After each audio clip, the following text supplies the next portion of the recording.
बाजार में जल्द ही 10 और 20 रुपए के प्लास्टिक नोट नजर आएंगे। रिजर्व बैंक 100 करोड़ यानी टोटल 200 करोड़ पॉलीमर यानी प्लास्टिक के नोट छापेगा। ये प्लास्टिक करेंसी का ट्रायल होगा। अगर सफल होता है तो आगे और नोट भी छापे जाएंगे। 10 दिन पहले मीडिया रिपोर्ट्स में बताया गया था कि आरबीआई जल्द ही देश में पॉलीमर से बने नोटों का पहला ट्रायल प्रोजेक्ट शुरू करने जा रहा है। ये देश में नई जनरेशन की करेंसी लाने के आरबीआई के प्लान का अगला कदम है। केंद्र सरकार ने इसकी मंजूरी दे दी है। ये जानकारी वित्त राज्य मंत्री पंकज चौधरी ने सोमवार को लोकसभा में दी।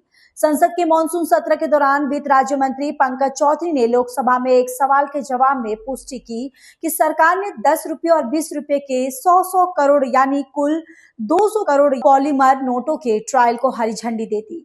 हालांकि पॉलीमर नोटों का ट्रायल कब शुरू होगा इसकी तारीख का ऐलान अभी नहीं किया गया है। इस प्रोजेक्ट को धरातल पर उतारने के लिए आरबीआई की नोट प्रिंटिंग यूनिट ने एडवांस सिक्योरिटी फीचर से लैस पॉलीमर सबस्ट्रेट शीट की सप्लाई के लिए एक ग्लोबल टेंडर यानी EOI जारी किया है। इसके तहत अंतर्राष्ट्रीय स्तर की कंपनियों से बोलियां मंगाई गई हैं। इसमें आवेदन करने की आखिरी तारीख 18 अगस्त है। टेंडर प्रक्रिया और कच्चे माल की सप्लाई पूरी होने के बाद इन नोटों की छपाई शुरू की जाएगी। अब लोगों के मन में सबसे बड़ा सवाल यह है कि पॉलीमर के नोट आने के बाद पुराने 10 और 20 के नोटों का क्या होगा। वो नोट जो कागज के बने हैं, क्या उन्हें सरकार बंद कर देगी? इसका जवाब है नहीं, ऐसा बिल्कुल नहीं होगा।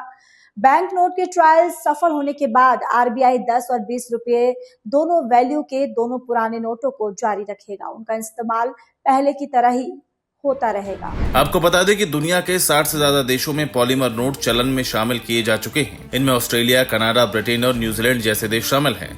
भारत ऐसा करने वाला 61वां देश बनने जा रहा है।